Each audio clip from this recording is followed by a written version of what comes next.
Welcome back. Today, we're diving into one of the wildest villains in the Vampirella universe.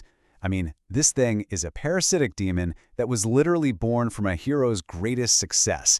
We're talking about the Resentment Demon, an entity made of pure, weaponized trauma. So what if a hero's biggest win actually created their worst enemy? Well, that's not just some cool what-if scenario, it's the exact origin story of the Resentment Demon. This thing takes an already messy sibling rivalry and just cranks the dial up to a cosmic-level disaster. So, let's talk about this Demon of Resentment. Because at the very center of this huge fight between these two super powerful sisters, Vampirella and Draculina, there's this hidden third party. Something is pulling the strings, you know? It's feeding on all that shared history of anger and pain. Yeah, this thing is not your typical monster of the week. It's a parasitic astral entity, basically a ghost made of pure emotion. And it found the perfect place to set up shop, a family that was already falling apart at the seams. But to really get a handle on this demon, we gotta go back to the beginning, back to the moment it was born from Vampirella's biggest win. All right, so how did this whole mess get started? Well, the demon's creation is tied directly to Vampirella's absolutely epic transformation into this powerful new being known as the Twilight Monarch. Now, the word resentment here is key. We're not just talking about being angry or bitter. For Vampirella, this was her entire identity for a while. It was a personality she built just to cope with all of the manipulation and trauma from her mother, Lilith. Think about that. It's who she was before she really became herself. So here's how it went down.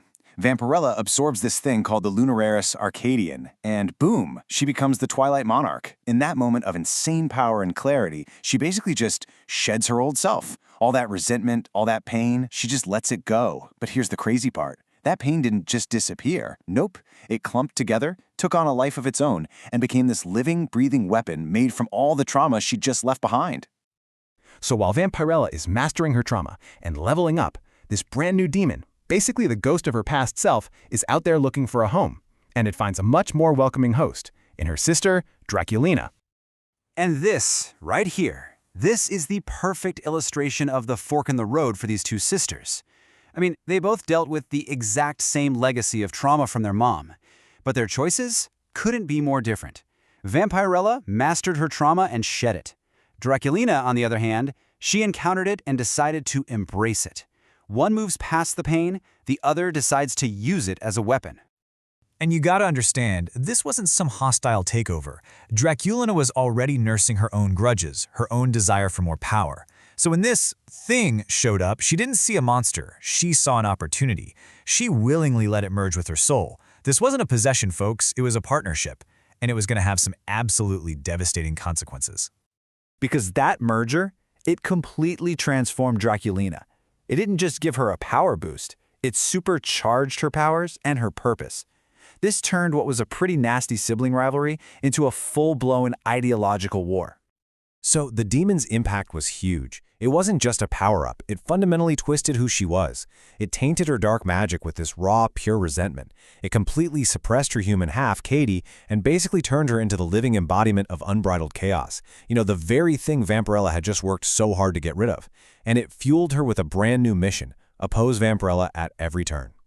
And this is where their big ideological clash really takes center stage. You've got Vampirella on one side, the monarch of control. Her whole philosophy is about using power with purpose, with precision, to heal things. Then you have Draculina, the paragon of chaos. Her philosophy? Let suffering define you and use your power to get even. One sister wants to purify and heal chaos, the other wants to corrupt everything and amplify it.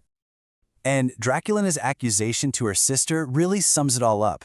You've merely traded one leash for another. See, from her point of view, totally fueled by this demon, Vampirella's new heroic path wasn't freedom at all. It was just a different kind of prison, a burden. In her eyes, Vampirella was still a slave, just serving the cause of good instead of their mother. This philosophical war, right? This battle between two totally opposite ways of dealing with trauma, well, it could only end one way. A final, knockdown, drag-out confrontation between the sisters. So during their final battle, it all comes to a head. Vampirella unleashes her powerful black light fire, and this isn't just any attack. This power is the literal symbol of her control, of her mastery over her own past. It's the power born from her transformation, and she uses it with total precision. And notice the target here. She's not going after her sister. She's going after the parasite that's been poisoning her from the inside. This isn't an act of destruction. It's an act of purification. She's trying to save Draculina from the ghost of her own pain. And just like that, with the demon gone, Draculina has this shocking moment of clarity. For the first time, she sees everything she's done without the demon's angry filter, and she realizes she wasn't empowered by all that resentment. She was just as trapped by the past as Vampirella ever was. But getting rid of the demon doesn't just end Draculina's story. It's not a magic fix. Instead, it's the start of a new, way more complex story for her. So instead of some big, final blow, what we get is a standoff. Draculina stops her attack. She's not about to become an ally or anything, but she does end the fight. She leaves, setting off on a whole new quest to figure out who she really is, now that she isn't defined by all that resentment. And what you should really take away from this is how she changes. She becomes an anti-villain.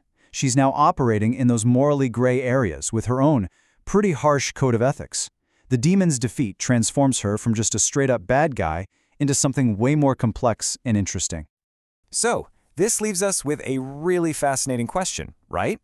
Is this the start of Draculina's redemption, or is this just a new kind of chaos waiting to be unleashed? She's on a path to master her own inner turmoil now, kind of like her sister did. But is that really any safer for the rest of the world? It really makes you wonder, what happens when someone decides to master their own chaos instead of getting rid of it?